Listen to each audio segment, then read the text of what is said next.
Welcome back. Today you find me in prison, not as a prisoner, but as a visitor.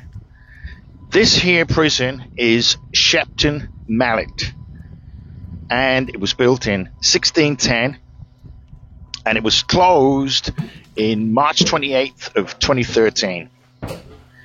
Why am I here? That's a good question that I'm about to answer. The prisons in the UK have become basically third world prisons, which have been taken over by gangs and criminals. Obviously, there's criminals in there, but criminals as in prison guards.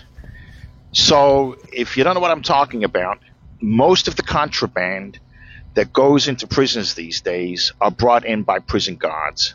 And that's a fact, backed up by facts and figures. For example, over the last 5 years, on average, every 4 days, a prison guard has either been apprehended whilst bringing stuff into the prison, or apprehended outside of the prison through police and prison intelligence. That is the working of a third world banana republic, where we have prison guards who should be of the highest standards bringing contraband into a prison to some of the worst people in the country. And I do emphasize some of the worst people in the country. Today, the prison population in the UK has exploded. It's almost at near complete capacity in the UK. And for some reason, the companies that run this country are not opening prisons like this, which could be opened tomorrow to take the dangerous people off the streets who are a danger to me, you, your family, and everyone else. And it doesn't surprise me why they do this. I know why they do it, but the fact that they're doing it and getting away with it should be a concern for you. Because since 2010 in the UK, the Blue Company has closed down prisons, a lot of prisons in the UK, with the loss of over 10,500 prison places where people used to be locked up securely, like this prison that I'm in. This prison that I'm in is capable of holding 200 people.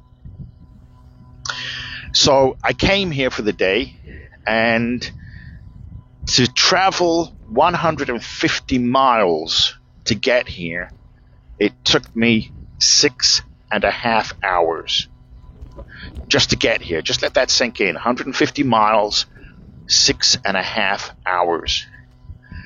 You can fly from London to JFK in 8 hours, and yet it took me 6.5 hours to get here.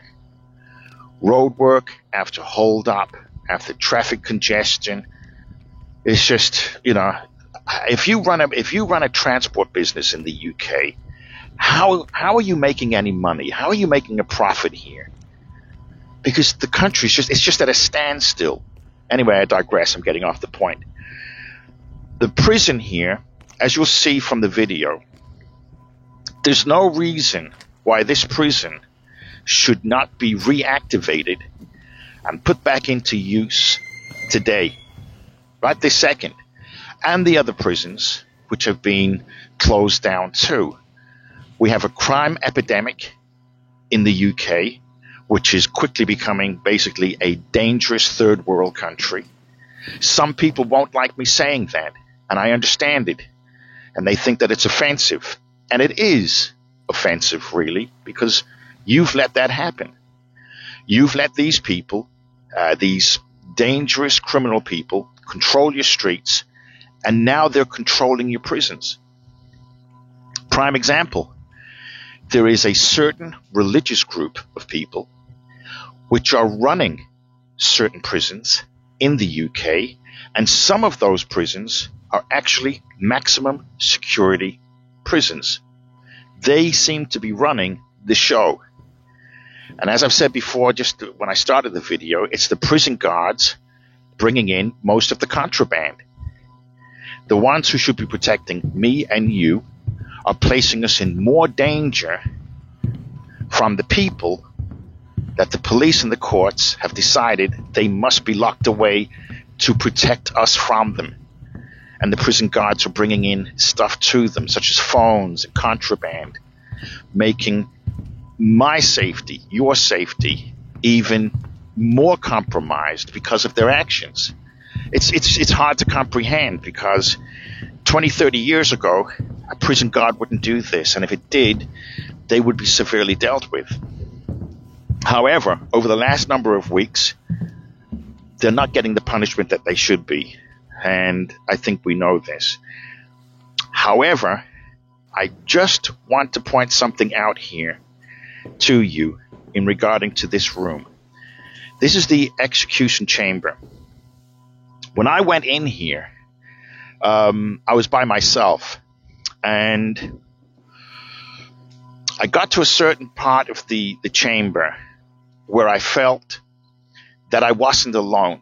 I felt like somebody was watching me. I had a strange feeling that someone was close to me, watching me. I didn't see anyone. I didn't hear anything, but I just had that feeling. So what I did was I left the chamber for a few minutes, and I went back in again. And I was okay for a while. Then I had that feeling again that somebody was watching me, that there was something close to me. I just had that feeling. Anyhow, the biggest feeling I had was when I took a video shot of the executioner, his room that he stayed in the night before, because the executioner stayed in one room and the condemned stayed in another room opposite. When I took that video of that room, I had a feeling like something or someone was pressing down on me. And it was the strangest feeling I've had in a long, long, long time. If you go there, bring someone with you, because it's an experience that I won't be doing again. I will not be going back into that room at all. That's it. That was a one-stop trip. I've done it. Glad I did it. I won't be doing that again. But that was a weird feeling I had there, an absolute weird feeling I had there. And anyways, I digress. That's what happened in the room. It's a great place to visit. The staff are absolutely, they're so polite, they're so professional. If you live in the area, get there, take a view, and enjoy yourself. Coming back to prisons. Prisons are a place where people who break the rules must go to if they continue to break them. And we have a situation in the UK where the police are working hard to catch these people, to place them before the courts, and it's the courts that are not placing them in prison. And the reason they're not placing them in prison is because they have no places to place them. Even though the Blue Company said in 2015 that by 2025 they were going to build 20 new prison places in England and Wales. As of 2024, they've built 5,000 places for people to be placed in. So that gives you an indication of what they think about your safety and your family's safety, which is nothing really. They don't care about you, and I think people understand that now. As for prison, as I said before, I am a massive supporter of prisons. I think they're a great place to put bad people that are a danger to other people. It's the best place for them. with regards to the room that I was in, the execution chamber, I have my own view on that too. And I believe that if you take the ultimate, then you have to pay the ultimate price. And that's what I believe. I think it's outrageous that someone in the UK can take the ultimate and be walking the streets in 15 years and their family have to endure that. I disagree with that. I 100%. I think that if you're not going to pay the ultimate, I believe that you should be spending the rest of your life in prison. The rest of it until you die. That's my personal belief. And I know only too well the consequences of what these monsters do when they attack someone's family. I'm not going to go into it in detail, but I believe it's either the ultimate or it's life in prison, no parole. You go in there, you die, you stay in there for the rest of your life. I would like to thank every single person that has contacted me in relation to my first video, which I uploaded. That video has reached over 80,000 views. And that surprised me a lot. I wasn't expecting that. And all of the comments, something like 1,400 comments, I've read most of them. Most of them are from people who can actually read and write and have a grasp of being able to write a statement which is positive and concisive in the way that they've written it.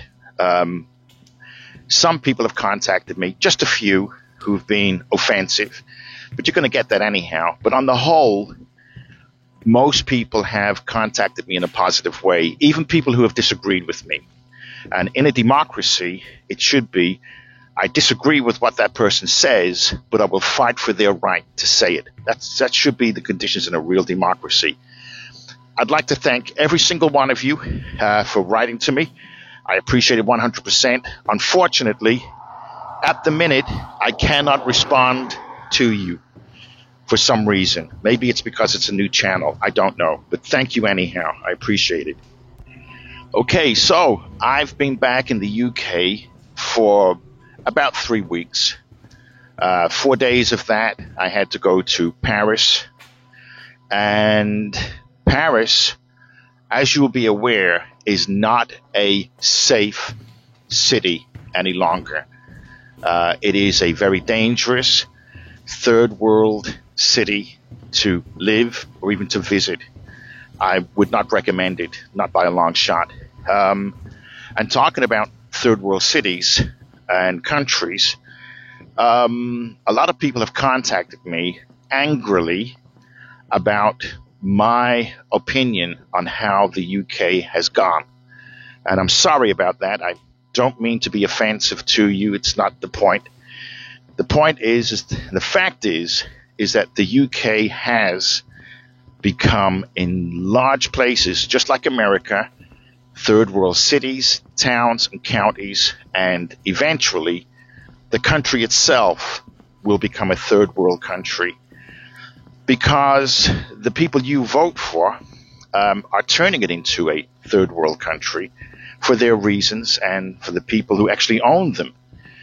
But most people are just content to keep on voting and allowing these people to destroy their country, which is something I'll never understand, ever. A lot of people wrote me and they said it's outrageous the fact that you complain about the state of the country, yet you refuse to vote.